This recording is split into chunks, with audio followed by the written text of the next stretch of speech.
dices, si en el centro de trabajo solo uno tiene auto y 3 compañeros vienen por el rumbo y les da raite diariamente, me dice por acá mucha gente también en el WhatsApp, ya lo hago. ¿Por qué no? Yo me apunto para que me den raite todos los días en la camioneta de lujo de algún diputado colaborador. A ver, me voy ahora con el tema. Ahorita lo sigo leyendo con mucho gusto, muchísimos temas al respecto. Está aquí el ex administrador del Congreso, duró 12 años, Jesús Ramón Moya Grijalva, como administrador del Congreso, logrando la certificación de procesos, creó la normatividad que en el proceso no había, que en el Congreso no había, porque si ahora nos quejamos de los gastos de los diputados, antes de los 12 años, y lo recuerdo perfectamente cuando uno empezaba, en los 90s, por ejemplo, el Congreso era una caja no chica, la caja grande, la opacidad reinante de... No, hombre, si ahorita nos quejamos, antes no sabíamos nada.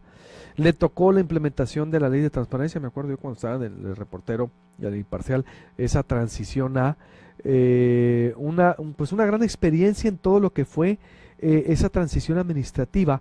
Aparte cuenta con 6 especialidades, es ingeniero civil con maestría en administración y 6 especialidades, entre ellas evaluación de maquinaria y equipo, presupuesto, elaboración y control y productividad y calidad.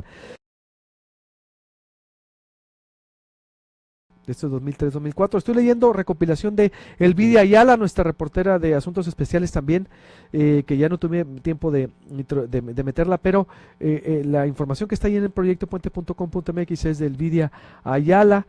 Fue asesor del Ayuntamiento de Hermosillo en 91-94 y director general del presupuesto del Estado en la Secretaría de Planeación del Desarrollo 86 a 90. Uy, esos tiempos te tocó también estar ahí, con Félix Valdés. Ándale, no, esa no me la sabes, esa sí me sorprendiste. Fue anunciado penal y administrativamente por supuestamente cometer irregularidades cuando se desempeñó como subdirector de finanzas del ISTESON.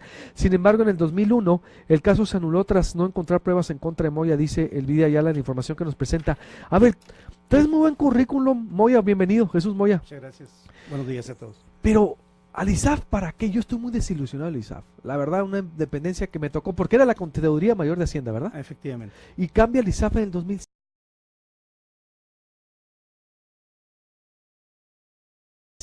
Me tocó también vivir esa transición como reportero y todo. Me acuerdo que me decía Edmundo García Pavlovich en su momento, que fue el que le tocó llevar eso. No, es que ahora el ISAF va a tener dientes y va a auditar y fiscalizar. Pues sí, pues no pasó nada. Bueno, si va a ser...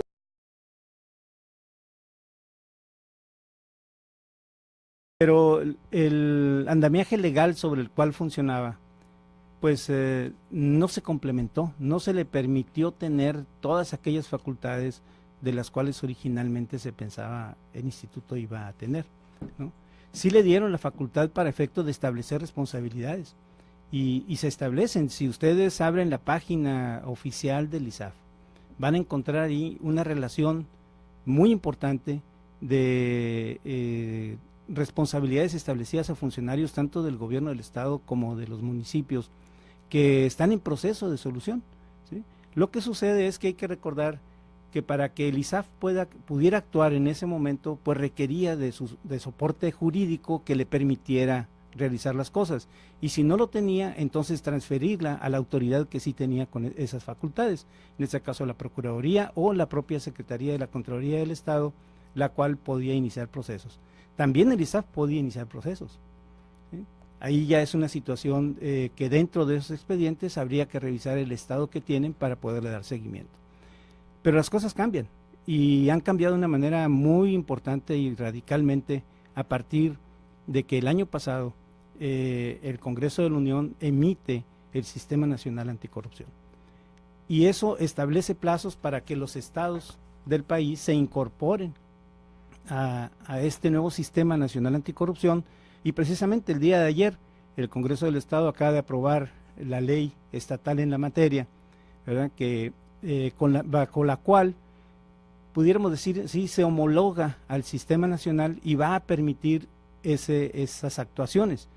La ley en materia del Sistema Nacional Anticorrupción establece que los órganos de auditoría superior de los estados forman parte del Sistema Nacional, al igual que los órganos de control de los estados forman parte del Sistema Nacional.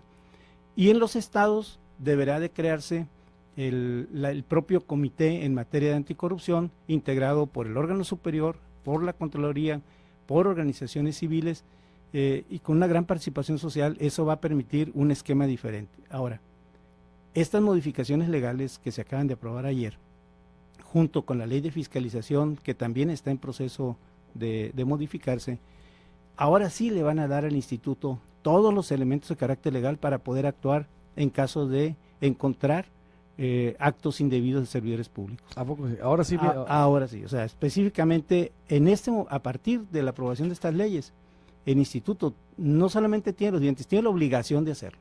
Así de sencillo, pues no hay de que... ¿Para demandar o sancionar? Para las dos cosas. Para las dos cosas. Es como una especie de procurador fiscal. Así es. Puedes hacerlo directamente, conforme lo que yo he comprendido del contenido de los anteproyectos, ¿no? Puedes hacerlo directamente o lo puedes mandar a la Fiscalía Anticorrupción.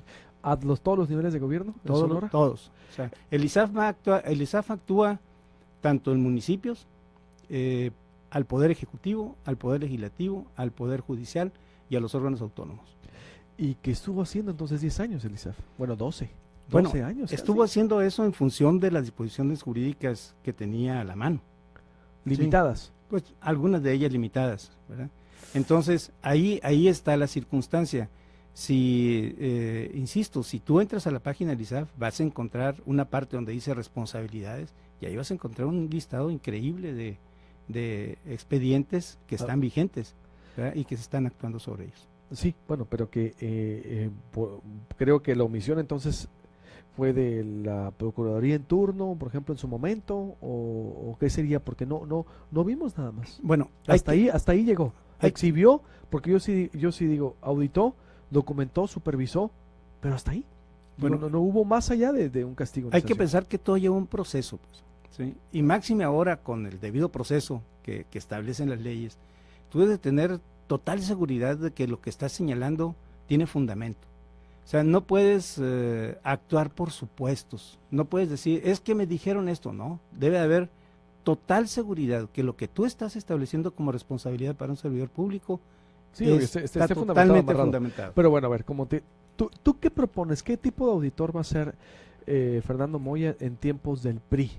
Porque tú sabes cómo es el sistema PRI. El sistema PRI, es decir, le gusta tener el control, le gusta tener todo supervisado y le gusta al sistema PRI pues que de alguna manera si vas a hacer exactamente o amarras bien las cosas o no las amarras. Es decir, ¿qué tipo de procurador fiscal titular del ISAF, porque el auditor mayor vas a hacer? ¿A qué te comprometes? Porque si va a ser igual que lo mismo, si nos van a salir en 5 años después, es que las leyes no, faltó la reforma del Congreso. ¿Qué tipo de auditores, Jesús? Mira, obviamente, pues yo soy un candidato dentro de una terna, ¿no? Y esto todavía falta para que se pueda... En caso de ser electo, obvio. Ya voy a entrevistar a los demás, pero... En caso de ser electo para este puesto, yo te puedo decir que la ley le establece facultades específicas al instituto. Y una muy importante, de la cual se destaca en todo el Sistema Nacional Anticorrupción, es la prevención. Pudiera decir tú, oye, ¿qué tiene que hacer el ISAF en materia de prevención? Bueno, lo que pasa es que si un servidor público no está debidamente informado con respecto a lo que tiene que hacer y realiza su trabajo sin conocimiento previo, aunque tiene la obligación de saberlo, ¿ok? Pero si no recibe la información correcta con respecto a cómo debe hacer las cosas, obviamente van a aparecer irregularidades, ¿sí? Administrativas o de desvío de recursos, no sé, depende de la circunstancia. Pero algo que se impulsaría fuertemente es la capacitación, el conocimiento, la información. Otra cosa que yo haría de llegar a ese puesto sería la apertura. Es decir, tú sabes del ISAF cuando se entrega la cuenta pública cada año, ¿ok? Sí, y la gente no lo entiende. Nunca se ha molestado el ISAF de popularizar o bajar estos temas. El propósito es mantener una comunicación permanente con las organizaciones sociales que están interesadas en el tema, con la sociedad misma, a través de la página del instituto, mantener toda la información de los procesos de auditoría. Hay un programa de auditoría que se aprueba para poder actuar con respecto a la cuenta pública del año anterior. Bueno, ese programa, hacerlo público, que la gente le pueda dar seguimiento, los que estén interesados, respecto a cómo se van llevando a cabo esa circunstancia. Obviamente, las situaciones de irregularidades que pudieran encontrarse, no las puedes exhibir hasta no tener el fundamento correcto, pues, porque si no, se caen los procesos, ¿me explico? Y cuando hablo de que se caen los procesos, es otra parte importante que hay que reestructurar en el ISAF, la parte jurídica. ¿Por qué? Porque para poder tú llevar correctamente la parte relativa a las responsabilidades, pues debes de tener un aparato jurídico que actúe en consecuencia y que esté perfectamente fundamentado en las etapas que ahora señala la ley, porque ahora tienes una etapa de investigación, tienes una etapa de sustentación, entonces en esas partes en donde tú ya vas a establecer responsabilidades, en donde tú puedes determinar cuál fue los montos inclusive de los posibles daños patrimoniales, bueno, todas esas etapas deben de tener soporte jurídico total, para que ya sea que si tú inicias el procedimiento o lo inicia, en este caso la Procuraduría por la parte del fiscal anticorrupción, pues tenga todos los soportes y no se caigan esos procesos. No llegues a la etapa del juicio, por así señalarlo, y te lo tumben porque no estuviste adecuadamente fundado. Puesta, también porque son así, digo, Pero tú entonces, ¿serías qué tipo de auditor? ¿Independiente? ¿En realidad se puede tener una institución independiente en Sonora y que no esté a humor o prejuicio del gobernante en turno, de los gobernantes turnos, de los diputados en turno, del Poder Judicial en turno? Porque si vas a tocar a todas las instituciones, pues imagínate, vas a tener un garrote más grande que el Cerro de la Campana y de repente van a decir, oye, no, deténlo. Bueno, yo creo que alcaldes, no sé. Ahí debemos de tener en consideración para qué la ley le está dando esas facultades al ISAF. Mira, hay un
otras cosas, sino la información que te pedíamos. Te tocó esa transición de la etapa de ley de acceso, y en esta etapa puedas estar o no de acuerdo con el Congreso, cómo se manejan los recursos, pero la apertura y la disposición a mí me consta la verdad que estuvo ahí. Entonces, pues te deseo mucho éxito. Muchas gracias. En verdad, Muchas gracias. Jesús Moya, con toda tu experiencia, y que sea en verdad que en algo autónomo, sobre todo que seas autónoma, porque hacen falta instituciones autónomas que les digan, le pongan un alto al gobernante en turno, sea el partido que sea.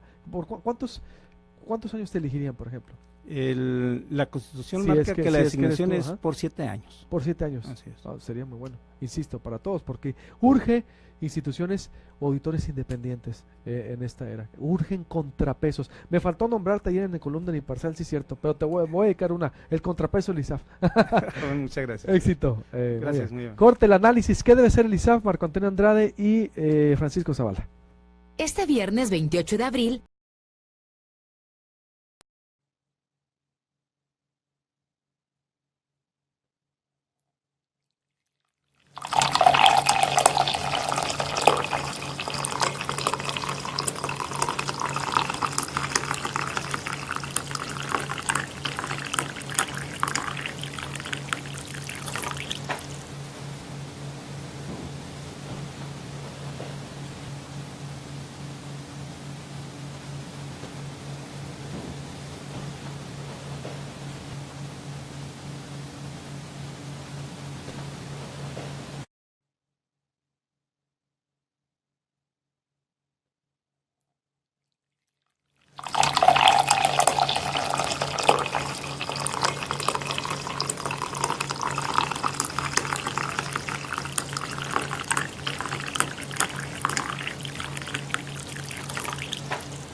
debe ser el ISAF o qué ves? ¿Tú alguna vez escribiste de manera contundente en proyectopuente.com.mx el ISAF, el elefante blanco? Bueno, a mí me parece que, bueno, quiero destacar primero, Luis Alberto, el trabajo del Comité Ciudadano, a quienes actualmente les ha tocado evaluar o les toca evaluar el desempeño del Congreso del Estado. Me parece importante reconocer que por primera vez en la historia del Poder Legislativo, un grupo de ciudadanos académicos en su gran mayoría, con una trayectoria que desde mi punto de vista personal me parece incuestionable, y sobre todo un comité sin identidad con ningún partido ni tampoco con compromisos políticos conocidos, están cumpliendo con la responsabilidad de seleccionar y proponer al Pleno del Congreso el nombramiento del nuevo auditor mayor del ISAF, que como lo decía ahorita uno de los aspirantes, estará en el cargo por 7 años. A mí me parece, Luis Alberto, que ser designado auditor mayor del ISAF representa un alto compromiso, pero un compromiso no exclusivamente con los diputados, que son quienes finalmente los designan, sino un compromiso con la sociedad, un compromiso con los ciudadanos que cada vez pues estamos observando este increíble y también creciente fenómeno de la corrupción, donde cotidianamente conocemos a través de los medios de actos evidentes de abuso de poder que vienen generando impunidad y que desafortunadamente sucede en todos los niveles de gobierno en el país. La realidad es que ningún estado, ningún municipio, y también dicho de paso, ningún partido político se salva de acusaciones por malos manejos de recursos públicos. A pesar, Luis Alberto, de que, como bien lo decías ahorita, en los análisis que hemos hecho respecto del desempeño del ISAF, que cada estado, cada entidad federativa cuenta con una Contraloría Estatal y en cada municipio del país existe también ese órgano de control y evaluación presupuestal que anteriormente eran las Contralorías Municipales, pero que además existe también a nivel federal el Instituto Superior de Auditoría, pero la realidad es que nadie logra frenar, ninguna autoridad ha dado los resultados de contener esta situación excepcional en donde cada vez se reiteran pues nuevas generaciones de funcionarios enriquecidos indebidamente. Actualmente tenemos, por ejemplo, 16 exgobernadores acusados de corrupción, acusados de enriquecimiento indebido, de defraudación fiscal, etcétera. Unos encarcelados, otros amparados o buscando amparos, y algunos funcionarios de mayor nivel jerárquico, pues también son prófugos con ficha roja, y otros es indiscutible que también están siendo investigados penalmente. Esta situación a mí me motiva a preguntarnos ¿qué sucede con las contralorías estatales? ¿Qué sucede con los institutos de fiscalización en los estados? ¿Por qué se actúa a posteriori cuando se detectan usos fraudulentos de los recursos públicos, abusos de poder, como te decía anteriormente? Pues vale la pena preguntarnos ¿en qué hemos fallado? Yo creo, Luis Alberto, que si los institutos de fiscalización en los estados funcionaran conforme a ese amplísimo régimen de facultades constitucionales, de atribuciones legales, que no únicamente tienen que ver con la fiscalización de los recursos, sino también con la obligación de investigar, de auditar, de formular acusaciones penales o administrativas. Yo creo que si este sistema de control de los institutos en el país funcionara, Y no habría necesidad de crear nuevas fiscalías, ni tampoco de crear nuevos sistemas, ni nuevas leyes anticorrupción. Ahí parece básico reconocer ese aspecto, porque es paradójico que entre más fiscalías y fiscales tenemos, y que además incluso le estamos cambiando el nombre y ampliando las facultades y las funciones de las procuradurías de justicia en el país, transformándolos ahora en fiscalías especiales, la corrupción crece y la impunidad está presente a lo largo y ancho del país. Yo creo que algo estamos haciendo mal, o simplemente desde mi punto de vista no llegan a los puestos públicos los hombres y las mujeres con los mejores perfiles, los más adecuados, los que tienen el perfil profesional natural. Cuando se habla, por ejemplo, de que uno de los aspirantes de mayor peso, de mayor reconocimiento para ocupar el cargo de auditor mayor del ISAF es ingeniero, a mí me surge recuerdo con exactitud esa situación que se presentó en la administración del licenciado López Nogales, en donde el responsable de otorgar los servicios médicos al sector público en la entidad, el director del ISTESON, era un maestro. Y en la Secretaría de Educación y Cultura, el responsable de promover la educación, de la difusión de la cultura, etcétera, era un doctor. Entonces, a mí me parece que es importante que el Comité Ciudadano y el Pleno en su momento tengan claridad sobre el perfil profesional, que van a elegir, sobre la trayectoria que debe de estar acreditada por parte del nuevo auditor mayor.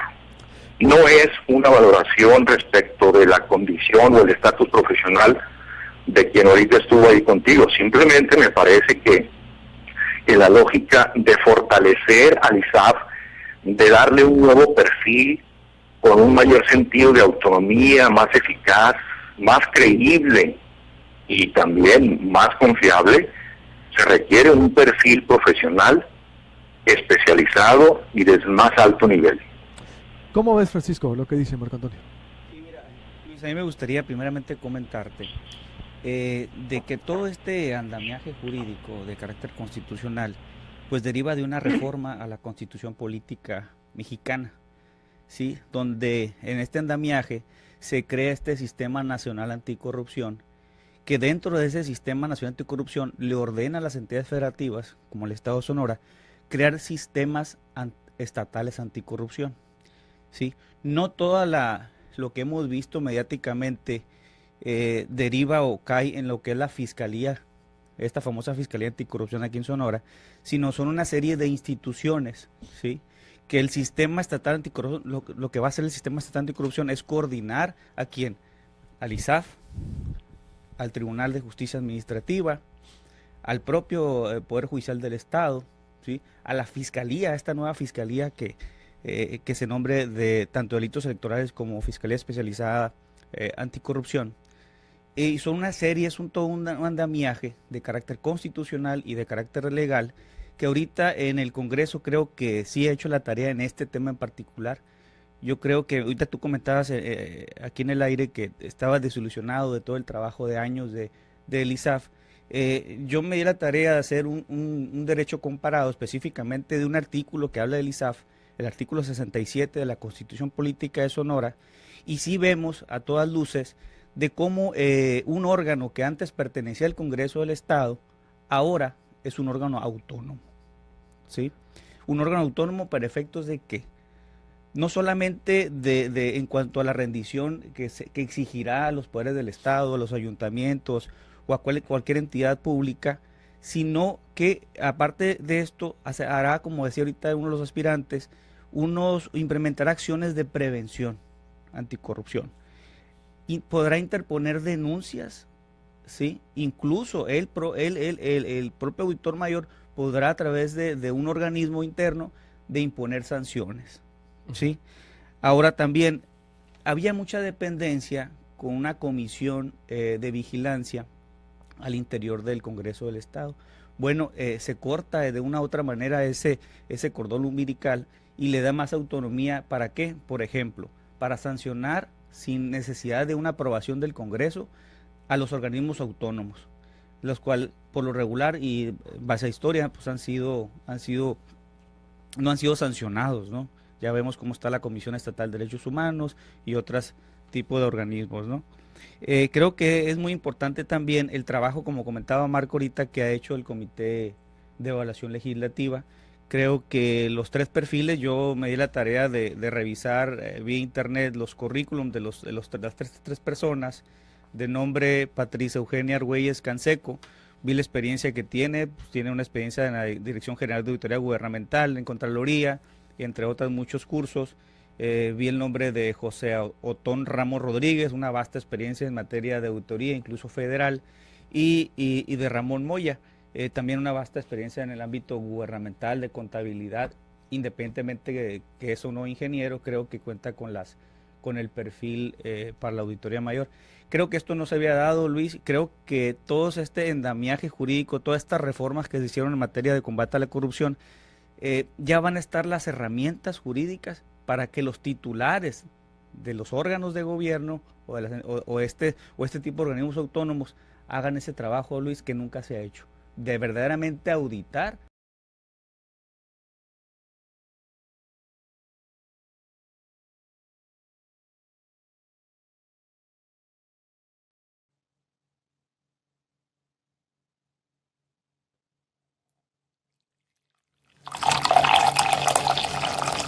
Tiene que tener el carácter, porque la ley la va a tener, Luis. Necesita tener el carácter. ¿Y para qué? Para que pueda de una otra manera sobrellevar esa autonomía que ya en la ley se le está otorgando.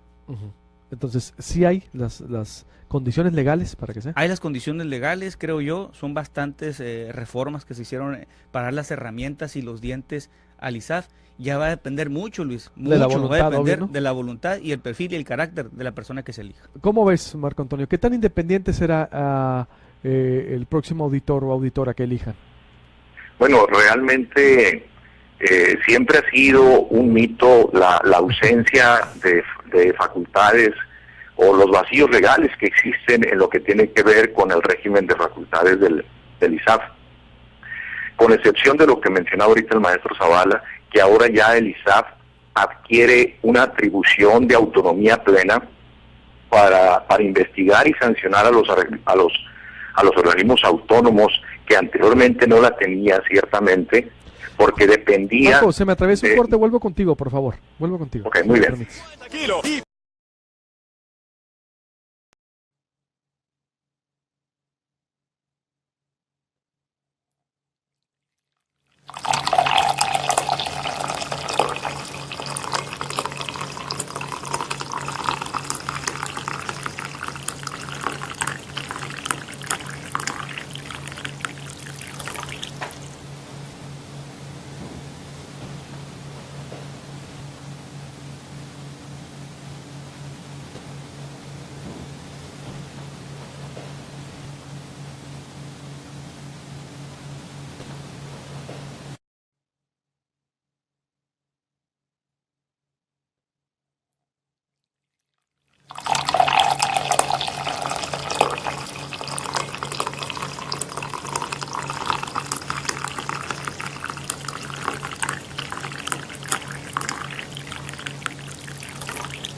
4:44. Me decías, Marco Antonio Andrade Aguirre, me estabas haciendo ahí ¿Qué tan independiente, te decía, va a poder ser este auditor mayor? ¿Qué es lo que queremos? Auditores independientes y que no les tiemble la mano frente a gobiernos en turno. Y te comentaba, Luis Alberto, que en el nuevo régimen de facultades del ISAF se le ha dotado con una atribución muy específica, pero que tiene una relevancia importante.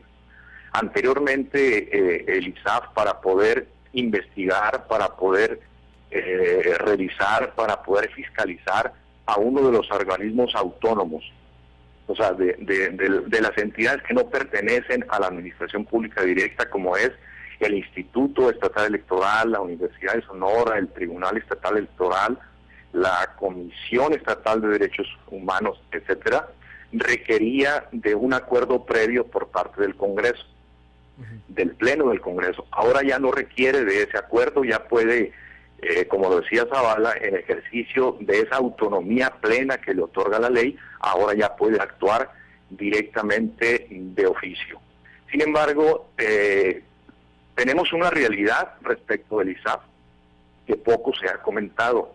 Por ejemplo, en el artículo al que tú te referías, yo mencionaba que en octubre del 2016, septiembre-octubre del año pasado, la Asociación Nacional de Organismos de Fiscalización Superior del país, con base en un estudio, con base en un analítico de la OCDE,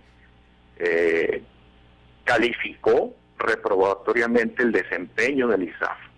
Incluso esa calificación reprobatoria, basada en una serie de parámetros complejos, desde luego, fue avalada por el INCO, por el Instituto Mexicano para la Competitividad, y ahí se determinó que, independientemente pues de la calidad del trabajo del ISAF, desde el punto de vista jurídico, y también de la cantidad de las acciones resarcitorias o de las acciones penales o administrativas, el ISAF es el único organismo de fiscalización en el país que desde el 2005 a la fecha no ha efectuado una rotación de personal. Tiene cero rotación de personal desde el 2005 a la fecha, lo cual me parece que es una circunstancia que se debe de evaluar con toda objetividad. Lo mismo el perfil del auditor. Yo creo que con el propósito pues de configurar un nuevo ISAF, como en algún momento lo mencionó incluso el propio diputado Javier Villarreal, quien en algunos medios manifestó que el ISAF requería una cirugía mayor por encontrarse en terapia intensiva. Yo creo que en lo que tiene que ver con el auditor, aparte de la capacidad y de la experiencia profesional, yo creo que es importante también evaluar las habilidades para ejercer un liderazgo institucional. O sea, un liderazgo, Luis Alberto, que le permita un control real y oportuno del gasto, que tenga autonomía para fiscalizar, como lo mencionabas tú ahorita, sin ánimos y sin intencionalidad política a todos los funcionarios y a todas las administraciones municipales sin distinción de partidos. O sea, un liderazgo que al nuevo auditor le permita operar con libertad intelectual para ejercer a fondo ese régimen de facultades que le otorga no únicamente la Constitución del Estado, sino su propia ley orgánica y todas las atribuciones delegadas por el nuevo sistema anticorrupción. Yo creo que Sonora necesita un auditor capaz, con autonomía de decisión y de acción, un profesionista eficaz, fuerte,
estabilizar los ingresos y el gasto público en Sonora. Totalmente de acuerdo, buen cierre, exactamente, recuperar la credibilidad, veremos si se puede. Muchas gracias, Marco Antonio, te agradezco. Al contrario, gracias, muy amable. Buenos días. Hasta pronto. Un comentario breve, que queda tiempo. Concluyo nomás con un punto. ¿Qué dejó a deber la reforma al ISAF? Que ordinaria, históricamente, el ISAF siempre revisa las cuentas públicas o el ejercicio fiscal anterior. A nivel federal, en la Constitución Política Mexicana, se prevé que la Auditoría Superior de la Fiscalización también puede entrar a revisar los años fiscales en curso, lo cual en Sonora no está previsto y no se previó. Y rápidamente, en cuanto a lo que nos quedó de ver en cuanto a al Comité de Evaluación Legislativa, es que no hay o no se diseñó un modelo de evaluación para los aspirantes, con parámetros, una medición que se hiciera en cuanto a lo profesional, lo académico, lo gremial, su experiencia gubernamental, y deja muy discrecional de cómo se va a elegir al nuevo auditor mayor. Muy bien, otro punto a considerar, ya le preguntaremos entonces. Gracias, Francisco, te agradezco mucho, como siempre. Francisco Zavala, director de la Escuela de Derecho.